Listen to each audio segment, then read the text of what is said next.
FNATIC were electric in their first opening game, beating the FIFA E Club World Cup champions 2-1.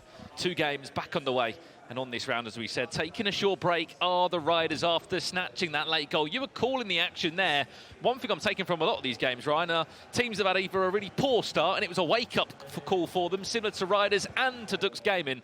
You're fearing for your life. But we are underway here in our round 3 matchup. This is Group C, as we said, of the EA Sports Cup. 2 teams that have already tasted a victory here. FNATIC, though, one of the only unbeaten teams left in this group here in our first match day. They kick from right to left. You can just see the player curses there. Keep an eye on that one. That sort of turquoise green is Diogo and Tekkz, the captain of this team, with that blue, looking to make things move from the get-go. It was Mbappe that the clip shot there, took a deflection on the way through and just about dealt with by DUX Gaming. It's an interesting roster for DUX, haven't they? Because they've changed things around this year. The Spanish organisation were a Masters team last year. It was Gravison and Daniel Aguilar. But you've also got to remember on those books, they had Diogo, Adjuman, Neat was there. And of course Zezinho. Now it's, from speaking to Zezinho, it seems that they've just sort of changed it around a little bit this year. Maybe just given opportunities to other players. Gravison obviously still involved behind the scenes and other DUX players there, but this is just they're going to be their, I guess, their European roster this year that's going to give it a real good go. Here's Tekkz, by the way, danced in the box, defended well by Theo Hernandez.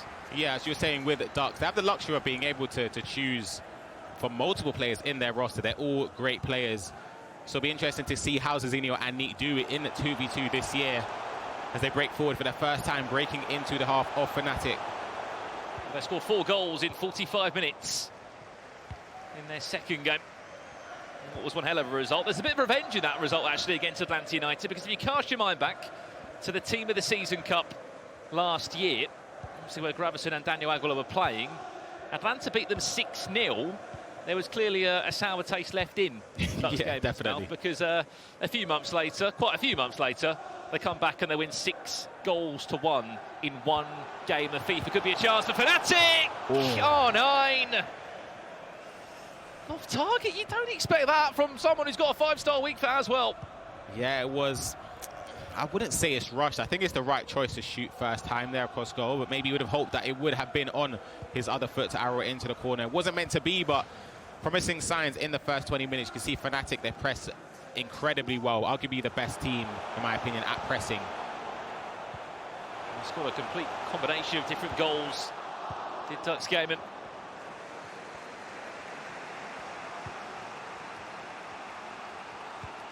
Relentless in the final third. That man on the ball has been a key part of a handful of these teams. Yaya Toure as a Man City legend as well. Does he feature in your team? Yeah, he has to. The introduction this year, there's been a few hero cards that do get mentions and additions into the squad. You notice players do use Lucio as well, but Yaya Toure does it all. He has it all on the game. Tekkz building nicely. Tekkz back in possession now with Daviginola, looking to turn it on the edge of the box. He was looking for the bite of the air on the tackle. Lucky enough, Vieira is able to win that one. It's one back again. You mentioned that press being relentless from FNATIC, and looks to be another relentless attack here down the byline. Diogo in possession as well with R9. Zambrotta all the way from full-back, looking to overload this left-hand side.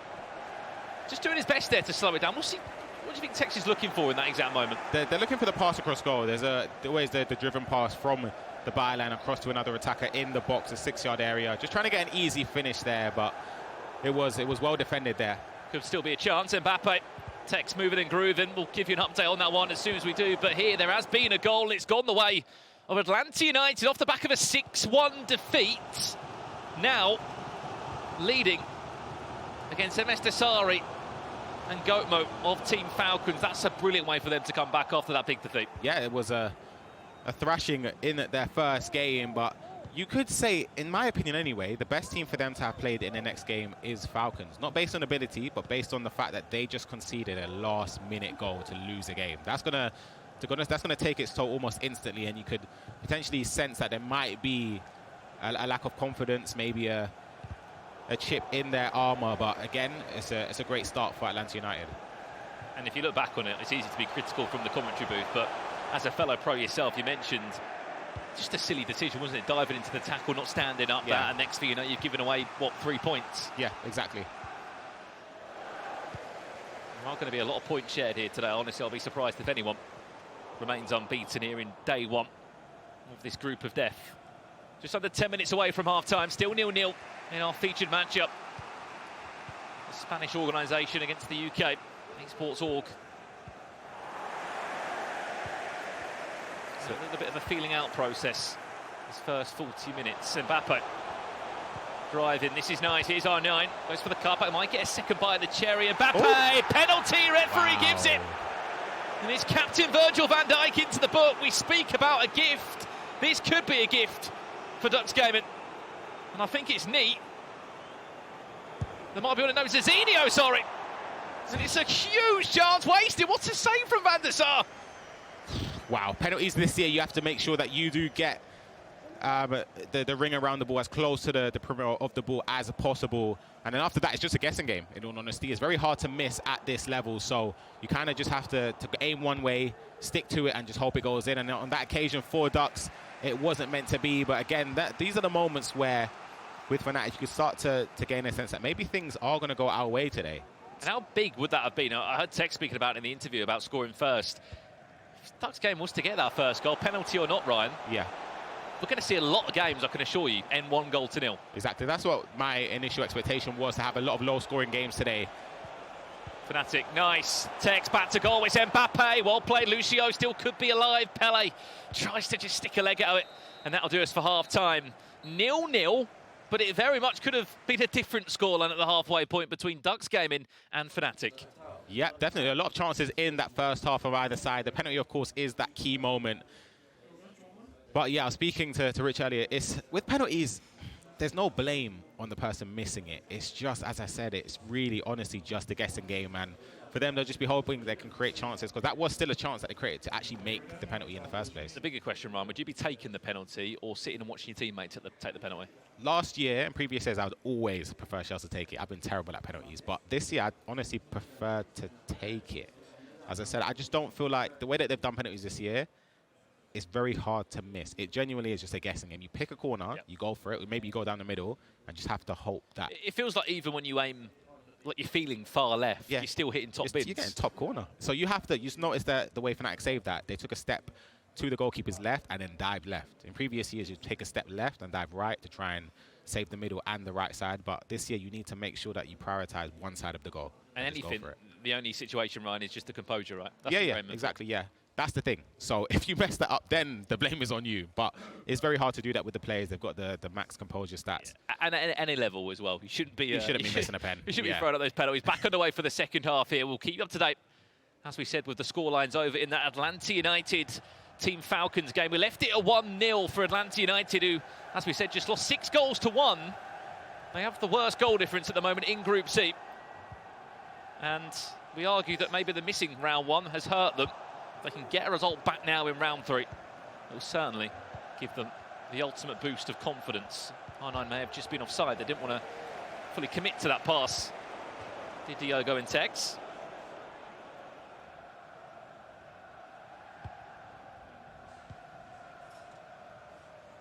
Wonder if there's been a... oh my goodness. You don't want to make mistakes there at the back. That's what I'm saying with pressure. It's very, very scary to be playing out from the back. You kind of want to get the ball to your midfielders as quick as possible to try and transition from defence to attack as quick as you can. Here's a perfect example of it, Ryan Pessoa. Zidane dancing in the box, quite literally. This Team DUX will show the perfect example of a counter-attack. What a piece of skill as well. And the composure from Zinedine Zidane, the ultimate central midfielder that can get back, can get forward, and can simply just make things happen. Oh, it was lovely from DUX, Zezinho, and Neat there, building up. The three-touch roulette was perfect. Maybe Tekkz and Diogo anticipated an extra pass, but it was straight into the shot. And an easy finish when you get in those situations with someone like Zidane, who's always going to find the back of the net. And that's I would say that's a deserved lead, because of course them missing the penalty, they might have felt hard done by. And if this result does happen, Ryan, I'm sitting here thinking, right, we knew this was going to be the group of death, but if Atlanta get a result against Team Falcons as well, anyone's beating anybody. Yeah, that is genuinely the case of this group. We knew coming into it, there's a reason why it's labelled as the group of death. You've got players that have performed on the 1v1 stage, players that performed on the 2v2 stage as well. So it's almost, to me, I couldn't tell you the two favourites to go through. You'd obviously have to say Riders initially, just based on winning the Club World Cup and Tekkz and FNATIC and Diogo, but you just can't call it. Last 30 minutes here, if DUX Gaming have got any sense here, they'll look just to slow this game out as much as they can, or if anything, they'll get themselves a second goal. They might just do that. Fantastic save from Edwin van der Sar. But some would argue that was on a plate for Pele. Yeah, that has to be a goal there. I don't know what happened. Pele didn't get enough power behind that shot there. I don't know if it was timed or not. It was hard to tell that it was so quick, but that's a chance. That's a huge chance. You'd expect them to score, but now we're reaching the time where they know that FNATIC will have to push forward. For them, I would say for Neat and Zezinho, maybe it would be time to not necessarily change everything in terms of formation, but just be a little bit less attacking with the way they've been playing. Well, an update on the other game as well. Atlanta United still leading the way against Team Falcons by a 1-0. But just looking at those results, Ryan, I mean, look, we've seen 2-1s, 2-0s. We had a 6-1 from DUX Gaming against Atlanta. No one has been perfect. I mean, as I said in commentary, I didn't expect anyone to go perfect throughout group play, no matter if it's just after 4 matches. It still is such a feeling out process here at the moment. It really is, but it's a great bit of skill on the ball there from Zezinho, but it was great defending there from Tekkz and Diogo. They just need to try and build up and create a perfect attack, because there's still time to go. There's still just under 30 minutes left to play in this game, so there's a lot of time to create a key chance in the game. They don't have to go all-out attack, just based on the way DUX have been playing. They've been giving them a lot of possession. Oh no, the FNATIC. The Tekkz of that blue icon above his head, his teammate Diogo with that sort of light green. Does want to get into the box here, tries his best to whip it across, and we're in a corner. What can they do from this? Finds his way all the way back to Yaya Toure. All those new hero items into the game. David Ginola had a pocket of space there. What a win from Yaya Toure there again. Was in the air with Ronaldo Nazario.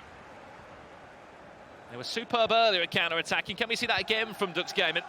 Ooh. Massive win, Cafu. It's a battle in the midfield, so it seems at the moment. Cafu, chance to pull this one across for FNATIC now.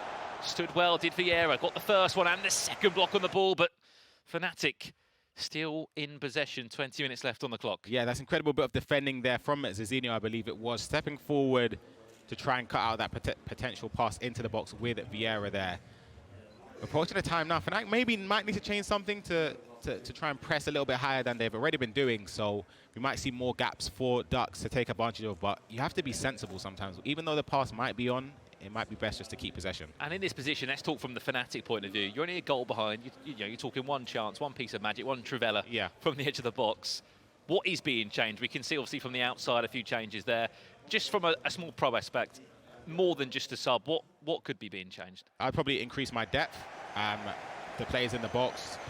Of course, new personnel is very important, having fresh legs on the pitch and is maybe contributing to attack a little bit more. I might even change a defensive midfielder that I have in there for someone more offensive. Tell you what, Cafu absolutely battling for the ball. As you were saying, Ryan, just a small couple of changes that could make all the difference. Exactly, yeah. It doesn't have to be drastic. You don't want to completely change up your tactics to something that you've never used before. You might not be comfortable attacking in. It's just something that, if the chances do arise, you can potentially try and take them, as we see a lot of space here for DUX on the attack. Eusebio fresh off the bench. Someone else who's also fresh off the bench is Johan Cruyff, that was looking to cause mischief there. Final 15 minutes, FNATIC still a goal behind here. They were winners in their opening game against Movistar Riders. Oh no, and it could be a chance around the corner. Well played by Cafu, who seems to be everywhere for each team. It could be a shambles at the back. Cafu just about gets clear of the ball, but the FNATIC press is still relentless. They're knocking on the door, trying to find a way through. Van der Sar gets a hand on it. And it's still just about dealt with, or not, by DUX Gaming. It's another wave of FNATIC pressure. Yaya Toure gets back, says, let's just sort this out. But it's still not dealt with. Pele, reverse elastico, finds R9, Tekkz will dance on the ball, he'll find the one more pass, and Van der Sar will let me have a breather. What on earth just happened there? The amount of chances, the amount of dispossessions, the pressing. As I speak about this here with constant pressure, I don't know how you get out. I think the best way is just to clear it out with full powers. Ruud Gullit is breaking forward here. I'll be honest, I'm going to the full-back. I'm recycling the play. I'm not even trying to go forward here. And that was a slight change that I think did happen in that most recent patch. We'll talk about it in a second. This is brilliant feed from DUX Gaming. Ball back inside. Oh man. Zezinho. Inches wide, but that was a recent change in that patch. Was a lot of players felt hard done by. They were pressing the ball a lot. Yeah. And even if they're winning it, Ryan, the ball just still falls back. Yeah. This time now, there's a lot of time to... I'll tell you what, little cheeky chip round the corner. Ooh. Oh, 9, fumbles his lines. Mbappe was crying for it. What a 1-0 this has been, by the way. It's been a game, an end-to-end game, a lot of chances, and they're still not done yet. Possession retained. Massive win by Virgil van Dijk. It's given away there. You've got to keep possession and try and go to the corner flag. Can we see another last-minute goal in back-to-back games? Last chance. FNATIC. Diogo in possession with Ronaldo Nazaria. Finds it at Inter down, the goal scorer of DUX's only goal in this game. Still could be alive. Yaya Toure, we said he'd be influential. He is again. He wins the ball, clears it out. And DUX Gaming have just got themselves 6 points back-to-back after a disappointing opening 2-0 game. The Spanish team has now found its form.